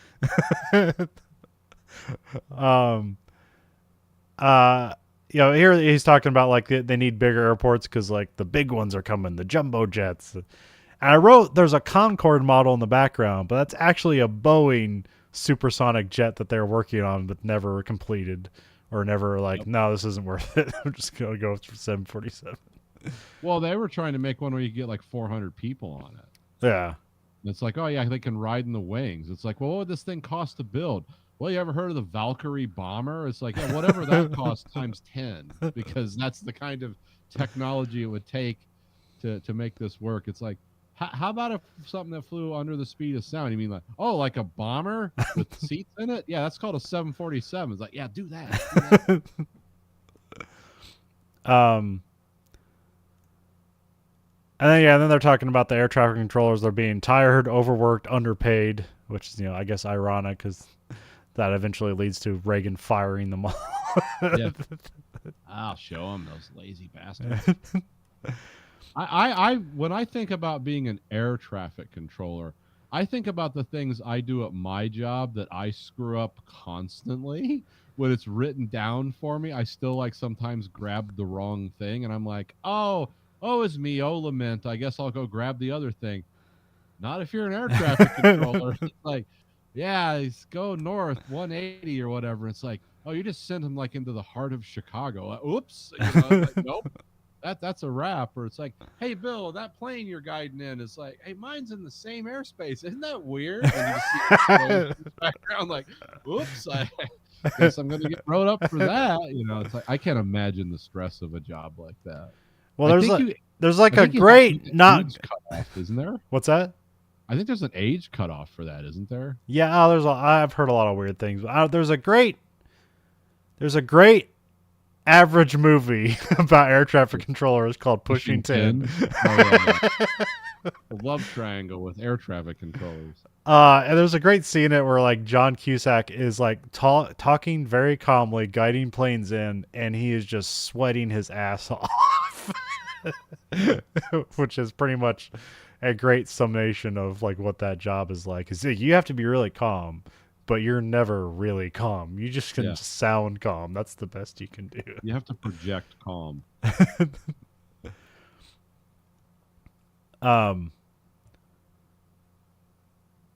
see here. Then we cut to Inez goes home and finds a note with a check refunding Don, like, oh, we overcharged you for your flight. So now she knows he lied and he's going to Rome for some reason. And here she's really worried about him, and I don't know like what she thinks or supposed to think. I thought she was like, oh, is he running away? Yeah, that's kind of what I thought. But she doesn't like say out loud like what she thinks is happening, and really it's just jumped to a conclusion that he has a bomb. Like I don't know where they actually get the information from, because they assume like, oh, he's got a bomb, and then like 5 minutes later it's like, oh, he was a demolition expert. It's like, I think those scenes need to be flipped before you think he has a bomb. Yeah, that would make more sense actually if they did that. So Inez calls an airline about the flight, and they're like, well, we can't give out information. So he's like, well, you can come on down to the airport. So she comes on down to the airport, and she like gave up all her money she had to Don because he said he needed like money for hotel room. So and she tells him like when they're talking in the tavern or wherever she works, like it's like a coffee shop. A coffee shop. I thought it was a tavern. It's like the silver's gone, my wedding ring's gone, the last thing I have is my mother's ring, and it's like they're down on their luck for some, and this guy seems like an intelligent guy. I thought at first it was going to be that he was some kind of drunk or something, like that's his problem, but it's like, no, it's a lot darker than that. Then we cut to Vernon and Gwen share some alone time in the plane. She reveals that she's pregnant. And he says he's going to take care. He's going to take care of her by getting the best abortion money can buy. And then they go to Sweden for a nice abortion. And they talk of adoption. You're gonna love it, sweetheart. I don't know. This seems like kind of just like weird and cringy, but I guess at the time maybe have been a brave scene or something. I'm not sure. People talking about abortion. That's crazy. This was like 2 or 3 years before it was legal in America. Okay. Believe it or not, there was a time in America, like right before I was born, that it was illegal to have abortions in the U.S. Like, you can't imagine that now, even though some people are trying to wind that clock back pretty violently. There is There was a time when that wasn't allowed, and that's like When that depending on seems your state, it's not. So, yeah, and yeah. Now we're back to that, um, but that's only if you live in the shithole. that's where you need to I dump unwanted children. Yeah, just yeah, we want these gangs of like in Citizen X. It's like the gangs of children in the woods are killing the people. It's like what? Does that happen? It's like, well, you're gonna find out. Then we cut to Joe's yelling at a pilot to like throw it in full throttle to get the plane out of the snow, and then he basically calls him a pussy for not putting in full throttle. And so, and the pilot's like, "Well, I'm not gonna break a $4 million airplane." It's like, I've taken this apart and put it back together. It's like it'll go. Um, then we cut to Miss Quonset fakes like a dizzying spell, so they're putting on a plane to get rid of her, but then she like tricks out like this like custom agent that's this poor guy. He's just like a schmuck the whole time, and he's just there for comic relief and to make all the mistakes so other people don't. Let's just take a minute to just to like let's take a minute to bask in the glory of Ada Quonset and like the fact that if you tried to do this today, like the Homeland Security threw you into Guantanamo Bay forever. But back then it was like, oh, it's quaint, this old pensioner trying to just scam the airlines. It's like, oh yeah, try to get on a plane today without a boarding pass. Literally like these Navy SEALs rappelling the roof. Hey, and she can just get in the airport, walk to all the concourses without any problem, not have to be checked by anybody. Do you have an ID? Oh, what, ma'am? I have a social security card. I was there when they created social security. You know? My number is 000000001. Can you get me a phosphate at the Jizzberries? Yeah. Oh, I'm overcome with vapors in the restroom, in the ladies' restroom where you can't go. Well, there's an attendant in there. Oh yeah, I forgot. Yeah, wow, we just traveled through space and time. There's not even an attendant at the grocery store anymore. We had an attendant at the bathroom. We really do live in hell. What was I thinking of? I was watching that. I was doing a quick watch of that Seberg movie, and like, you know, she's like, you know, she's a working actor. She's married to this French director, and then like, of course they have a nanny to like handle things. And I was like, how do you measure your depression if you don't see shit piling up all around that you're not taking care of? Like, well, like does a nanny help your depression or hurt it because you have no way to gauge of how bad it is? Well, what a nanny does is takes care of the child, keeps the house clean, and then you're left to, instead of like worrying about, oh no, is the house clean? Is the baby's diaper changed? It's like, oh no, is my husband screwing the nanny? Like you just replace one worry with another. Interchangeable. Because how many stories do we know of the guy who like, oh yeah, I'm just gonna start screwing the nanny even though I'm married to a supermodel. Yeah. It's like, yeah, why not? And the nanny's like looks like every regular chick. It's like, yep, this is the one. You know, it's like it's Yogi Berra in a wig. Yeah, oh yeah. I'm going to give you the time of your life. Yeah, Arnold Schwarzenegger. Who else did that? You know, a bunch of these guys that do that. Arnold's the most famous. Also, like the kid that resulted out of it looks just like him if he was just an Hispanic Arnold. Yeah, Hispanic Arnold, you know, and now he's like powerlifting too. So he's gonna look exactly like him. So yeah, then we cut to Don takes out life insurance like at the airport with like, that's not suspicious at all. Like, I don't know if this is a real thing or not, but really, yeah, no, it is. Oh, okay. Knows. I don't know if you can still do it, but I think like I said, 9/11 changed all. They went from being Airbuses to air prisons. Now it's like, you're stepping into a maximum security prison to fly through the skies, so some lunatic doesn't take it over and slam it into a building, which is like I said. And even despite all that, you can still find a video every day of someone going crazy on an airplane. Oh well, yeah, you can go. I mean, because you can drink a fifth of vodka and get on a plane where they've overbooked it, and they're going to have the police come and drag you off, which is weird because now the police are like agents of like airplane Yeah. overbooking. It's like, Yeah. oh, you work for a Yes. corporation now. Okay. Oh yeah, and some people it can be they're drunk, and some people it's just they're just really into MAGA, and if any authority points a finger at them, they go nuts. Well, my favorite was the lady about the guy who wasn't real.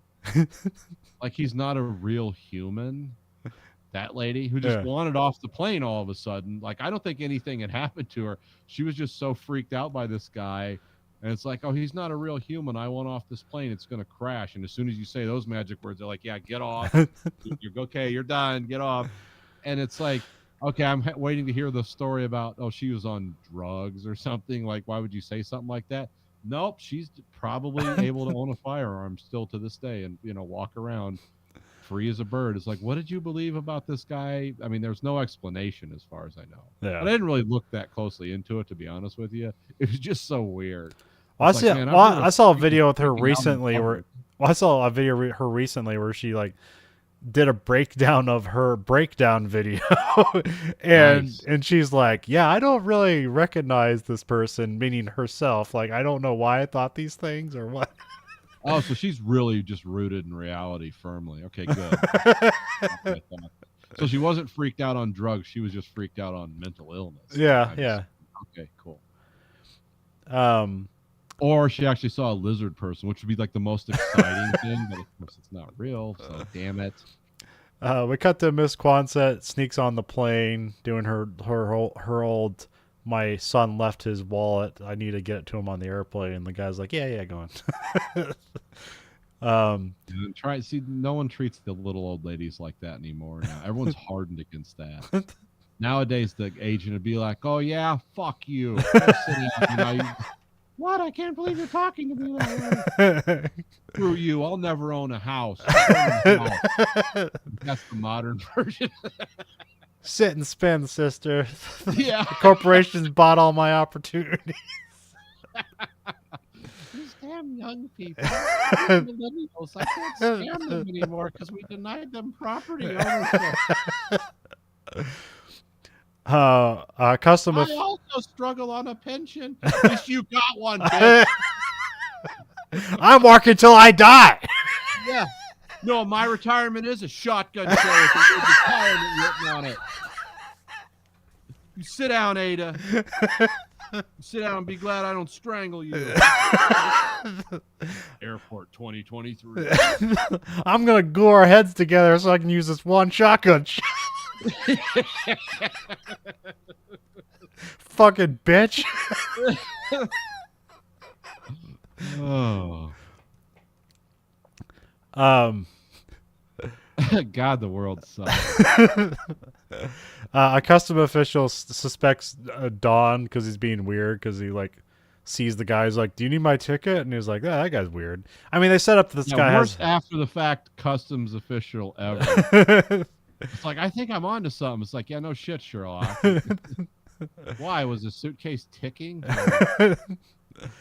I mean, when they have him they show him find those diamonds, so they make him set him up as like he's kind of got a sixth sense for this stuff. But it's busy, things are going. They need to get this airplane out of there. So there's that. I mean, that's what it said. Martin's gonna have a harsh conversation with you if you don't get this plane in the air. Miss Quonset sits next to Don. There's a dispute with the head count, but there's also like a time crunch, so they decide to leave. Like, we're one over. I'm like, I'll figure it out in the air. Yeah. That's the one that'll blow up and kill us. Let's get this thing going. Fly me to the moon. Inez is running for the plane, and she learns that he's on the plane, and then she's suddenly stricken with grief and can't talk anymore. Again, here I'm not sure what she suspects, other than like he just ran away, or does she know he has a bomb? Like, she knows he's a demolitions expert because she tells them that. Yeah. It's like, well, what could a demolition? Like, I have this guy. He's mentally ill. He's a demolition expert. What could he possibly do to hurt people? It's like, well, he's not going to put cyanide in the Tylenol, lady. I think he can pretty much vector. It's like, oh yeah, he lost the job because there was a bunch of explosives missing. Well, Sherlock, I think we put it together. Oh, there's explosive missing. Like, maybe we should have the cops check this out. Nah, we'll just fire him. Never talk about it ever again. If he's under our don't want employ to when he, answer those questions. yeah, if he's under our employ when he blows something up, that'll be our problem. But if he's fired, it's his problem. Yeah, that's not on our dime. Now, let's leave this stuff wide open so another guy and his kid can come steal dynamite and rob a casino. Actual story. Read it, folks. Yeah. Was it 10,000 pounds of dynamite or 1,000 pounds of dynamite? I think it was 1,000 pounds. Okay. 10,000. That'd be crazy. That'd be wild. I don't think you could detonate that effectively.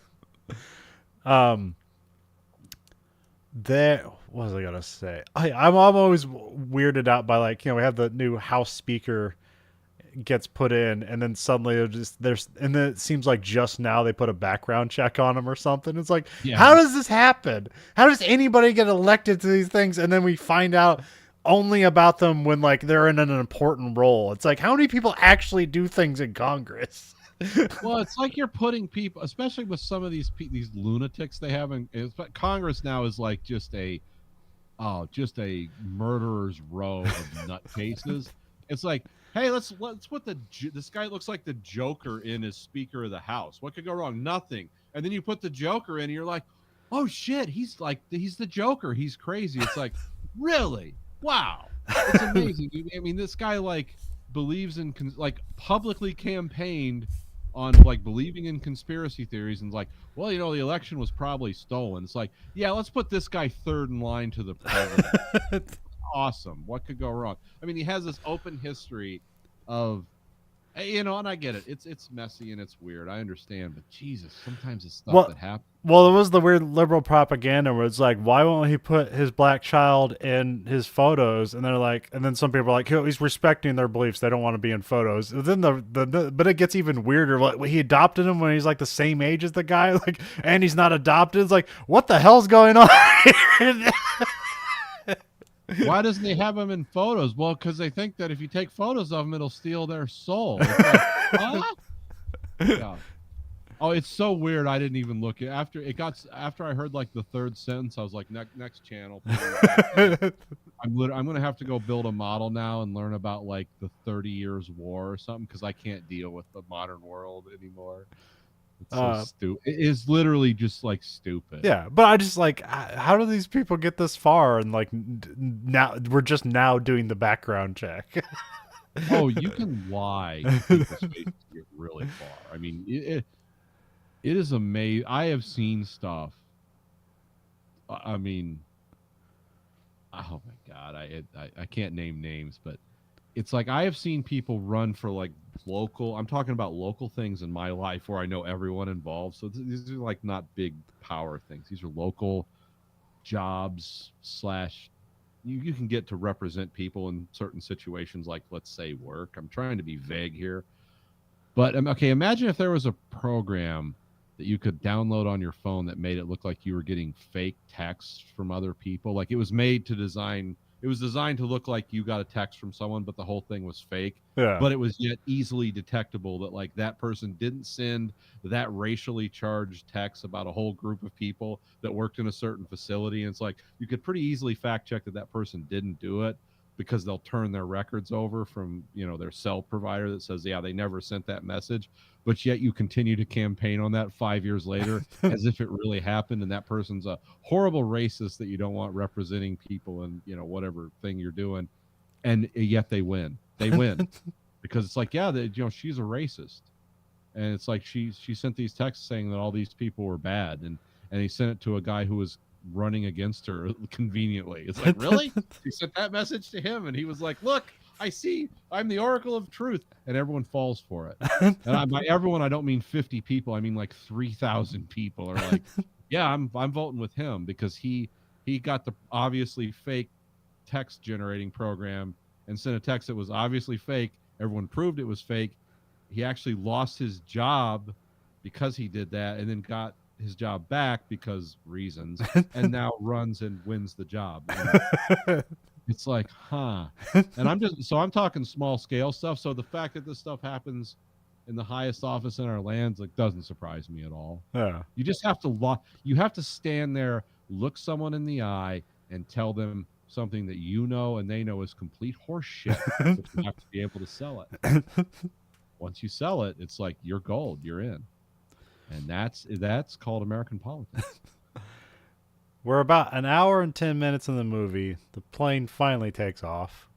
Yeah. And we get like, I don't know if I want to call this a bad model, but like it's like this is where like the budget kind of drops out. Like we're not 2001. We're not gonna bother. Yeah, this ain't 2001. We're not doing Space Odyssey. This isn't Star Trek: The Motion Picture with beauty shots of the 707 for 15 minutes. Don is chain smoking, where he's like finishing one cigarette and lighting it with the other one. Yeah, I've been there. The pilot's get a call from the tower saying about like the stowaway and Mrs. Quonset. So I know that they're serving shrimp, which I remember being a plot line from Airplane, but is actually the plot line from 0 Hour, which is what that movie's based on. But there's just fish. But here I was like, oh, is this going to be a eat thing? The meat or the fish? It's like, what happens if I eat the fish and like you will explode from both ends of your body simultaneously if you're incapacitated. And then you actually see it happening to the guy in Airplane behind the person. I don't remember what I had. I didn't have what he's having. Gwen goes to spy on Miss Quonset, and here we get a moment. They come back to the cockpit, and they get the pilots basically talking about infidelity, and I don't know this guy's name. I just call him the Chin pilot. Like he looks like Pat Sajak, basically. Yeah. And basically, he made a deal with his wife because his wife was a flight attendant. So he's like, "All right, I'm gonna marry you, and I'm gonna stop screwing around." So he's like faithful to his wife, but like Anson Harris is the character. Oh, okay. Named Barry Nelson. Yeah, our first 3 kids were planned. The other 2 weren't, or it was something like yeah. But no, I think it's like 4 kids. No, 4 kids were planned, 3 weren't. But the 3 that weren't planned are like his best kids or something. Yeah, it's like I really love those kids. They're First cool. of all, when I hear about as a modern man, as someone who's been married happily for over 25 years and who has a child, I don't understand the unplanned kids. It's like you not understand how this works, and you're allowed to fly commercial aircraft. It's like, what's going on? But you got to remember, you couldn't have abortions back then. Yeah, so that's the unplanned kids. Well, and this guy's, he's got a big head, so he's probably Irish. So it's a classic. Yeah, Irish people can't use condoms. Yeah, the Pope will eat them. Then we cut back to the airport. Mel gets a page from his pager. He has a pager. They should bring those back. I want one of those in my pocket that's as big as a hand grenade. And it's like, it's my pager. Boom. What does it have in there? Like, is it like some kind of spinning cyclotron? Yeah. 7D battery. Yeah, you gotta put like 9 batteries in it every day.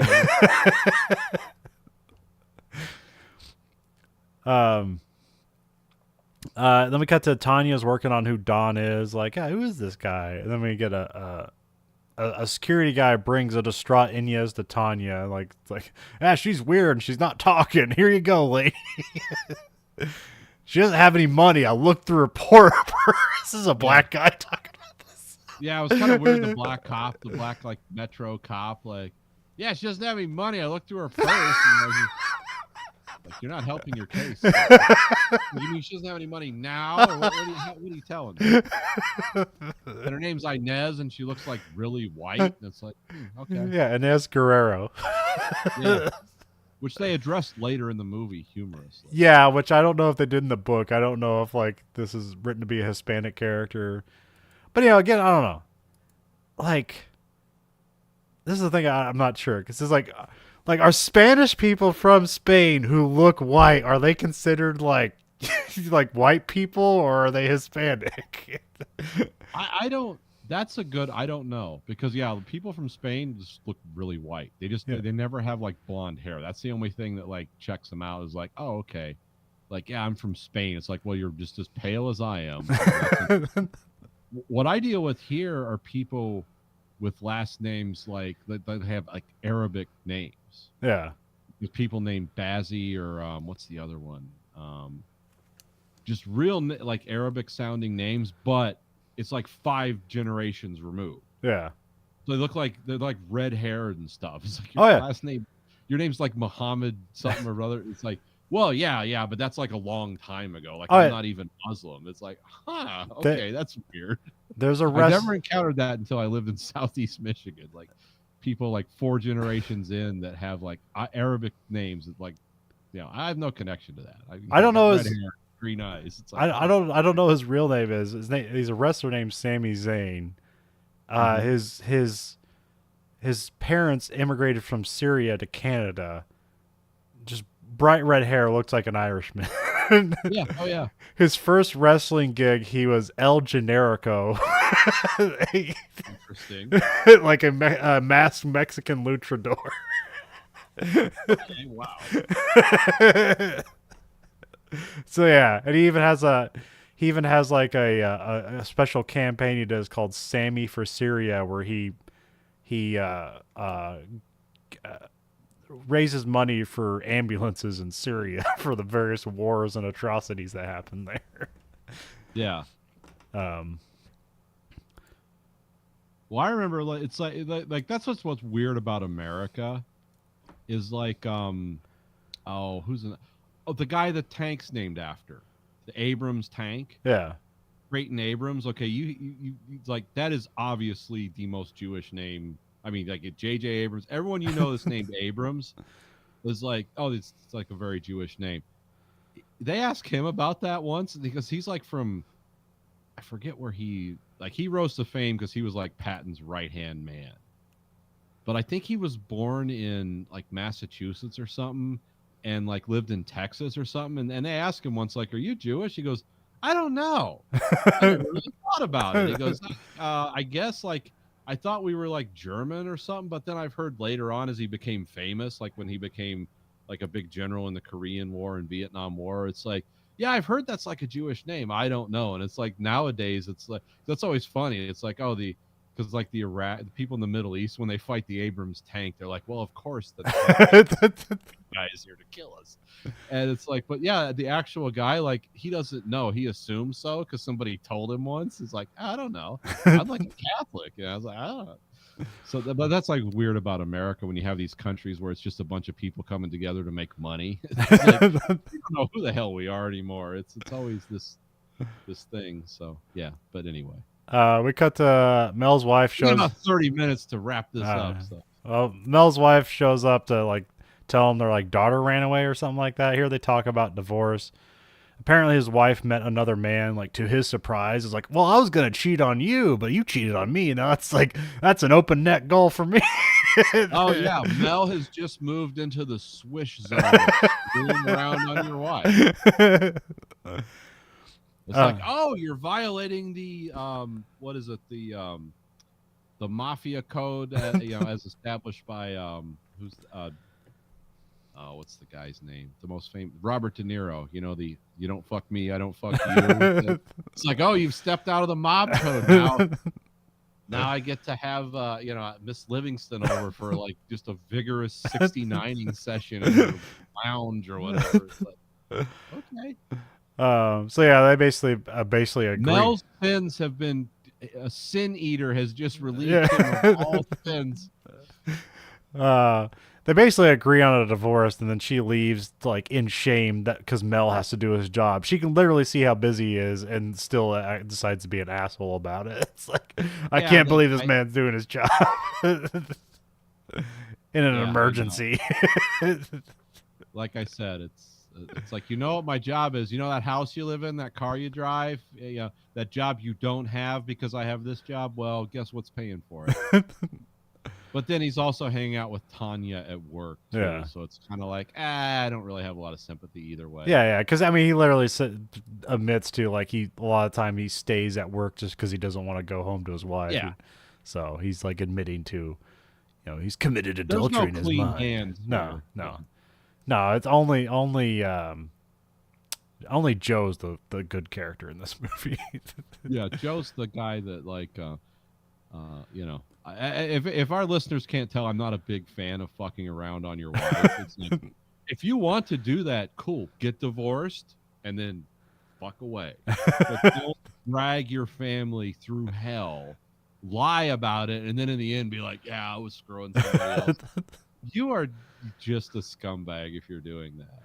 And you're ruining it for all the rest of us men that either A, aren't doing that, or B, willing to be honest, like contractually, like, yeah, I'm done. We're getting a divorce, And then once that paper's signed and the ink is dry, go ahead, just go to a brothel. I mean, literally, but these people that come up with this weird math about I'm gonna make my children into stepchildren and fuck their lives up and fuck everyone's life. We never lived through that as kids, but for those of us that know people that did live through it, it's like I don't have any use for this kind of behavior because it's too damaging. It's literally like the worst thing you can do. It's the worst thing normal people can do in America to fuck other people up.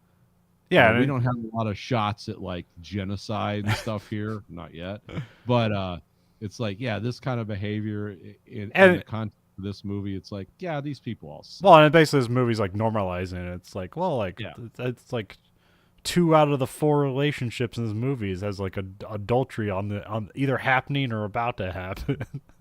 Yeah, I'm with Joe on this one, except the fact that like a mechanic could never afford to raise 9 kids. Other than that, it's like, yeah, he's making out with his wife and he's having lasagna, and it's like, Joe's a good guy. They keep working on the case of Don. Like they suspect he has a bomb, just like out of nowhere. I don't think I missed anything. They just assume he has a bomb now, because it's only later that they learn stuff that's like, oh, now he obviously has a bomb. It kind of comes together in 2 parts where it's like, oh, he took out a big life insurance policy, which is like, well, that's a red flag, but that still doesn't mean he has a bomb. Yeah.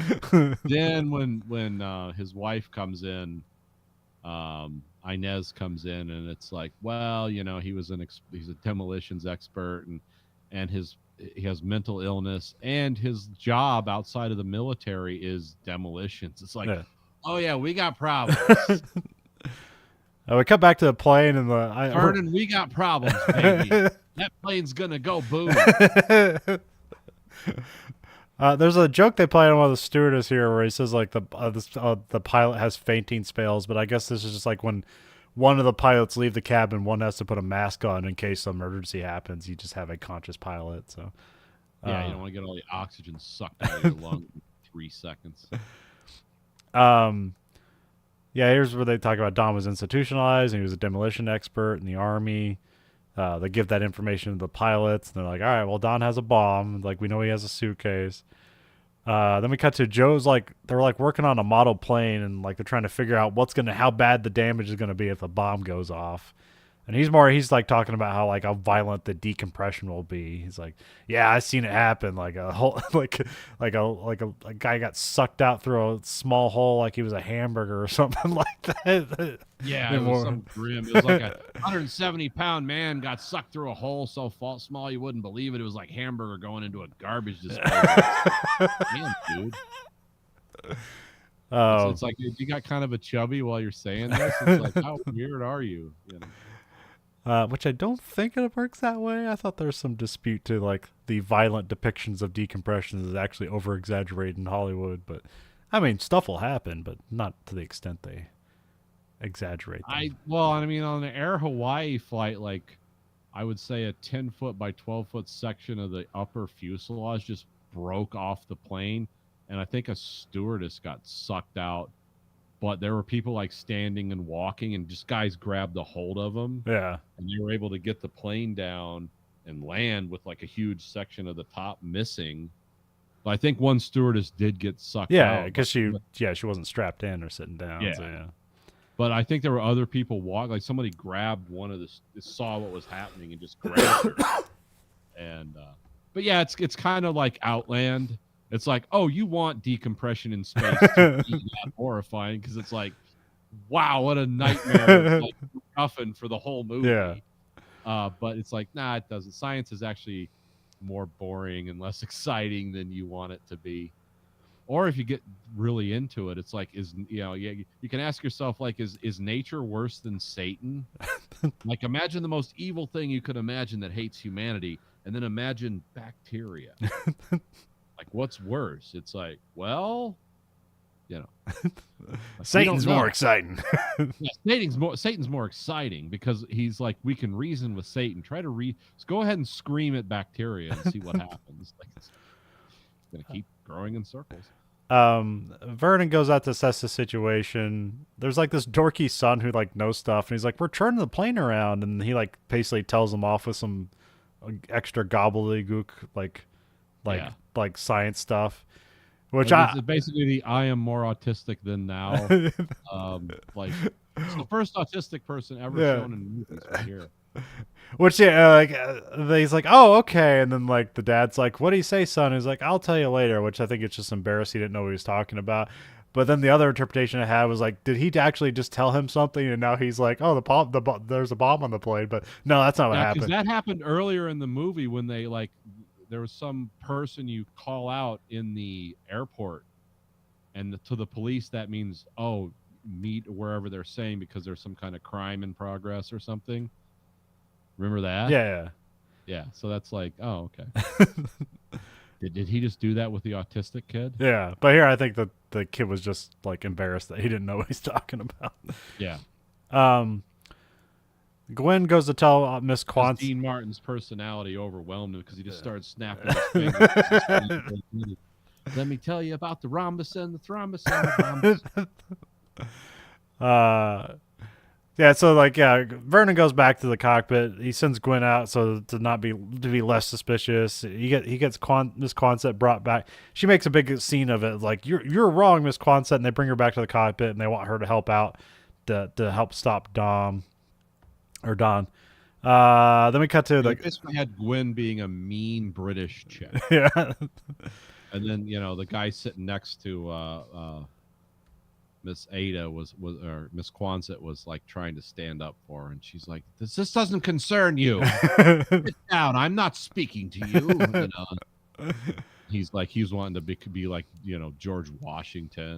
I will free Miss Quonset from her bonds. No taxation without representation. She's like, sit down and shut up. You fool.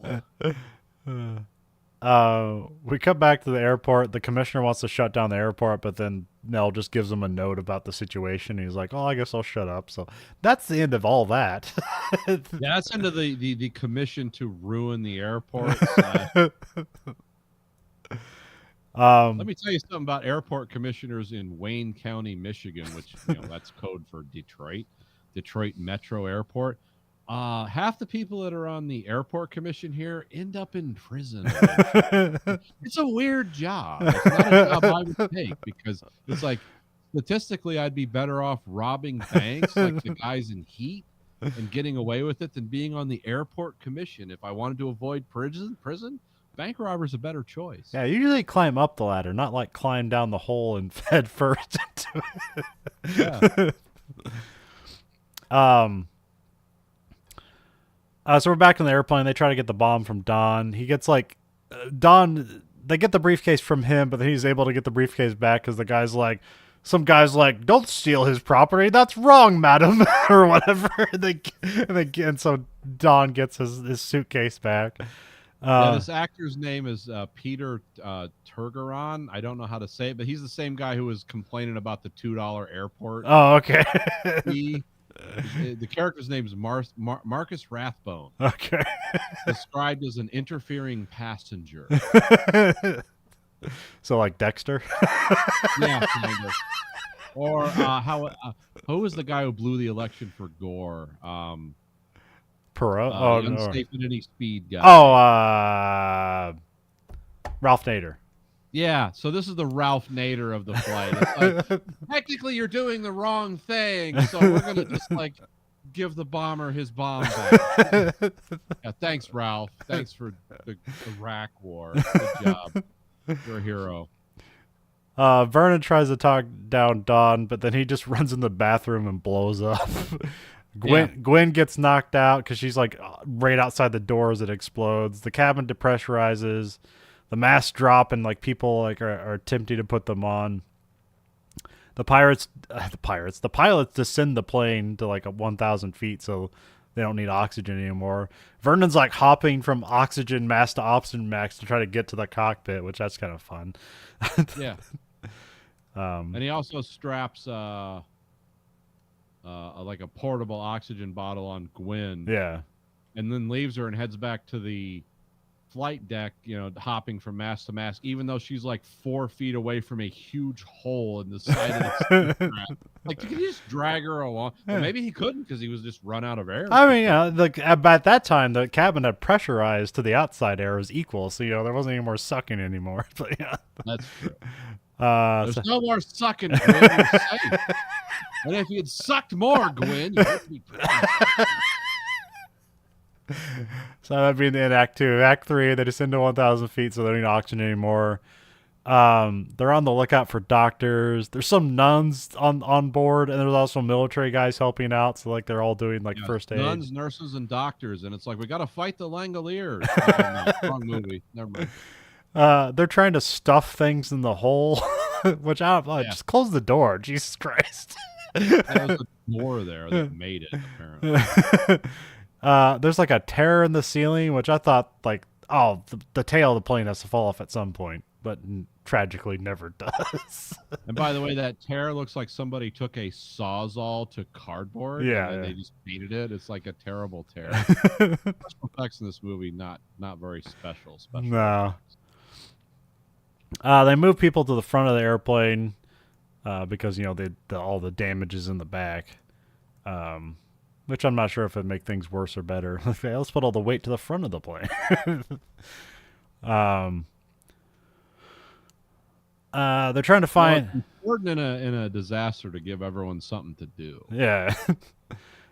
They're trying to find an airport to land at because here presumably they're like over the Atlantic, so they're turning back around. But like because of the blizzard, like every airport's closed. They got to go back to Lincoln. Like that's the only place to do it. Yeah, the only way we can survive is to fly from the Atlantic Ocean to the middle of America. So yeah, they're getting passed off from traffic controller to traffic controller as they basically say like, no, it's no doing here, because either like they don't have a big enough runway. Toronto is their main one, and then kind of they probably weren't over the Atlantic if I their guess first point of contact was Toronto, because that's like not very far from me, so they'd be closer to that.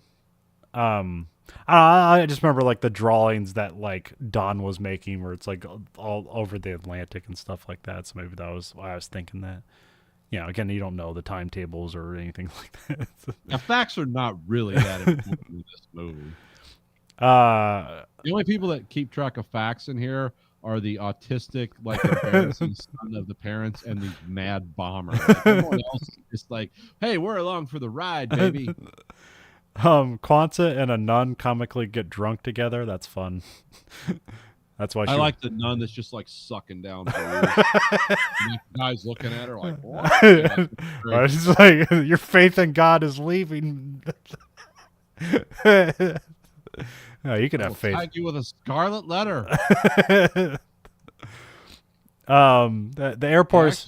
I actually knew a nun, or I was told of a nun once. It was actually a relative of ours, who said, if there is hell after this, God help us all. Like somebody told me that, like this is actually a lifelong nun said this. Who was a relative of ours. One of my other relatives told me this. Is like, well, I feel a lot better now that I've heard that. The airport is scrambling emergency vehicles to try and handle the emergency, but I guess actually they weren't because they weren't actually told We don't yet. know which runway to go to. Yeah. Because like Mel says, Yeah, like, but at this point, they actually don't know that the plane's coming back to Lincoln yet. That hasn't been confirmed. okay, I thought that was established. Okay, yeah, no, Because it makes sense, like, oh, the emergency's going on. They're scrambling emergency people, but that's not why they're doing it. yeah. It's just coincidental. Scrambling emergency people to deal with the emergency that they know is coming in. Nope, we're just scrambling because it's snowing in Illinois, which has never happened before. We're not equipped to deal with it. The doctor updates about Gwen's injuries. They say they need to get a surgeon on standby for her eye. Yeah, what do they call the surgeon? I've never heard that. Like a name. thrombologist or something. I don't know. I can't remember. Yeah, it was something weird. Yeah, it was something weird. Let me look this. I gotta know this because that's what I do. We gotta get the thrombologist on scene. Yeah, I'm not seeing it. That's fine. Thrombologist. Yeah. Why not an what they got? Optometrist? No, that's an optometrist. Ophthalmologist. Well, because it's like either something like metal or wood was injected into one of her eyes. Yeah. They need an eyeball guy. But also, she's alive and can move her hand, but apparently can't talk. And there's like nobody says anything's wrong with her mouth. Yeah. Yeah, this is 70s. Megan, your mouth is the vector for your salvation. You wouldn't be an unwed mother. You're not going to be, you're going to have a scarlet letter on your forehead now. If you have this kid. You know you're British, which they don't. I don't think in that time that was. This is Harry Potter's dad's origin story. Yeah. Then we cut to Mel. He gets a call from he like gets patched in to like the plane being diverted to like runway 29. So this is where like he's like, all right, yeah, now we need to get the plane out of the way. Vernon, the pilot, thinks like this is the only runway that's the best chance for the plane to land and make it. Oh, I'm guessing it's just the longest runway and also just kind of like their course, I guess. And, I'm not exactly sure. I'm just guessing. I'm assuming it's the longest runway. That's like because they need a lot of room because this plane has holes in it. Yeah.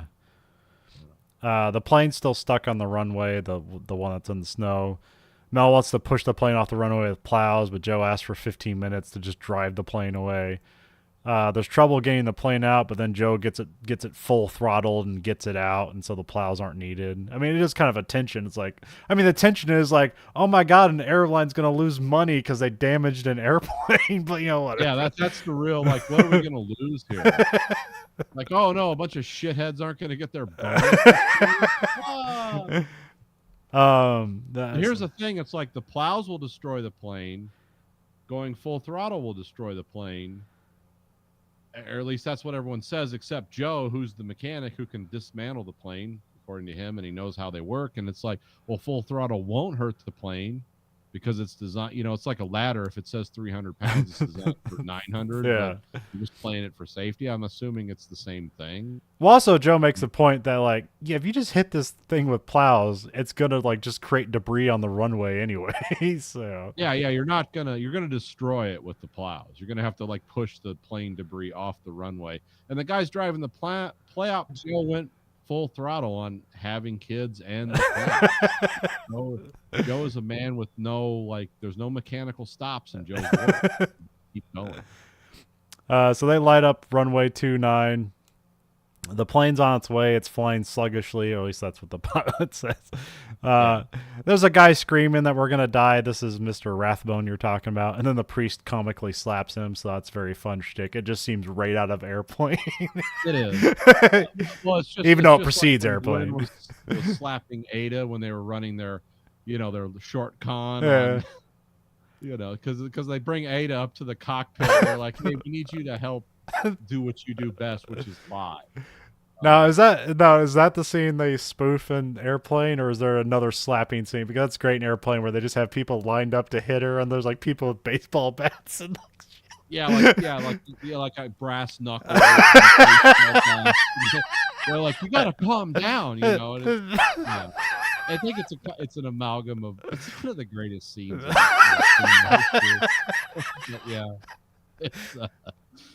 I think it's an amalgamation of both these scenes. Okay. forgot about that. They just send the plane through the clouds, so they can't see the runway yet. So that's good tension, I guess. It's like, what the hell are they gonna do? The pilots are all silent, and all you hear is just the control tower guiding them in, which is a great choice, I guess. Yeah. It's cool. Well, this is before they have the voices we were joking about earlier. Where because in the modern world, they when they were coming into land, there'd be a voice that would be like 150, yeah. minimums, which means you can't pull out of it at this point. It's like you're committed to this landing, but no, they don't do that. They don't have that back then.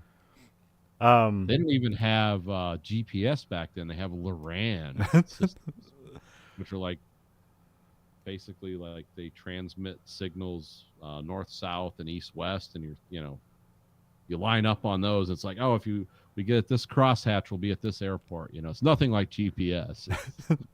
It's like you got to do a lot more math to figure that out. And quickly when you're going that fast.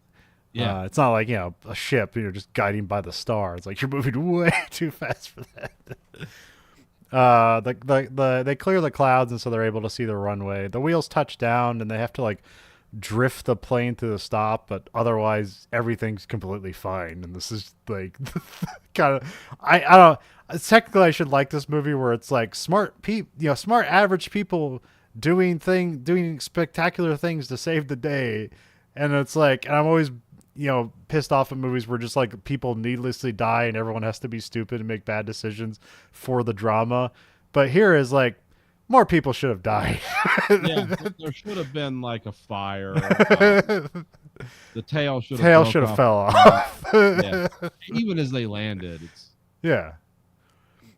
Because I think having no trim means you can't like dial in the plane to like land properly or something. So it's like that wasn't played up for any particular reason. Well, I mean, the plane's fine enough. They even just taxi it back to the concourse and just let everybody off the normal way. It's like they don't have to do they're not like hosing this thing down with foam or anything.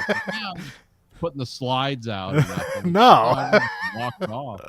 Just hook that suction tunnel up to it. And good to go. Yeah, the people deplane. A distraught Inez like breaks down looking for Don. Nobody tells her that he's dead. So, then we cut to nowadays it'd be like, he dead, bitch. He got blown apart and sucked through the engine on the way out. Go find his ghost in Toronto. Yeah. And then we cut to morning. The mechanics and investigators are looking. Let's not forget, like one of the best performances in this movie was when she realizes, like, oh, he's dead, and this is the reason that these people are here. She starts apologizing to everyone because they just like let her loose. Yeah, all the providers she would never do, and I don't even think she went, and they don't even know who the hell she is. So I'm sorry, he didn't mean it. I'm sorry. It's like, no, he meant it. It's like, I'm here. I'm not in Rome right now. He meant it. The mechanic and investigators are looking over the damage on the airplane. Here they're like, yeah, thank God for Boeing engineering or something like that. Yeah, this is why we can use like actual names in this movie. Credit everyone. Quonset gets put on a plane to New York, and she's kind of bummed out. Like, I like stealing better. This is less of a thrill. Yeah, because they actually give everyone like a basically lifetime flight benefits. Yeah. Because like, here, you don't sue us and fly for free wherever you want to. Mel and Tanya head off together, and then he finally passes off responsibility to someone else. So it's like, oh, he's like, so now he gets to have sex with the girl at work, and he's finally like coming home early to work from work. Yeah. So I'm coming home for dinner with my mistress. Everyone wins. Hey, congratulations. Well, I think they're going to her apartment or whatever. So. Yeah, it becomes the Rod Stewart song. If you think I'm sexy. So yeah, they drive off. The end credits. That's airport. Yeah. Like I said, this is a popcorn movie. This is a very successful movie. Nobody believed in it. Even Dean Martin hated it. Burt Lancaster hated it. Thought it was a joke. Thought it's the worst movie he's ever been in. probably one of his most successful movies ever been Yeah. in. Dean Martin apparently had like some 10% of the gross, so like this is like his biggest paycheck of his life. Oh yeah, he's like, I hate this shit, but it's like, damn, I'm building a pool. uh, Be this great. this saved like executives at Universal or whatever, and they fired the director because they hated the movie. But Oh yeah, I love that. That still happens to this day. yeah, What wasn't it? Who are the guys on? What was the like the really good Star Wars movie? Like oh, what was it? Which one was it? the second one, Last Wasn't Han, Jedi. no, it wasn't the Han Solo. It wasn't the Last Jedi. It was one Oh, about stealing the Death Star plan. Rogue One.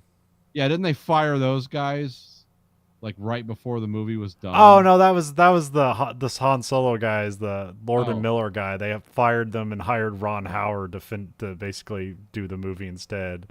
And that solo movie's like fine, but Lord and Miller would have made a way more creative and interesting movie. yeah. And they still like talk about that solo movie as being like, oh, it's the lowest grossing Star Wars movie, and it's like still better than like half of them.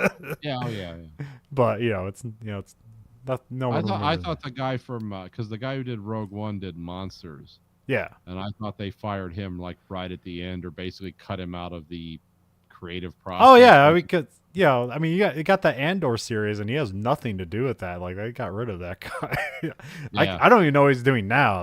But yeah, Rogue One, like that's so many great Yeah, moments. Rogue One was the best Star Wars movie since Empire. I mean, that's Nathan's opinion. If you Yeah. want to get violent with me about it, cool, go scream into the dark because I don't care. But yeah, that was like.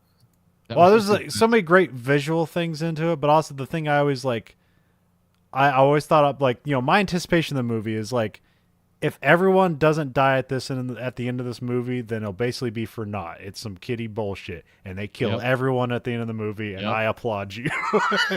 That's what I like. 'Cause that's what happened. Like, when they said that's what happened. Yes.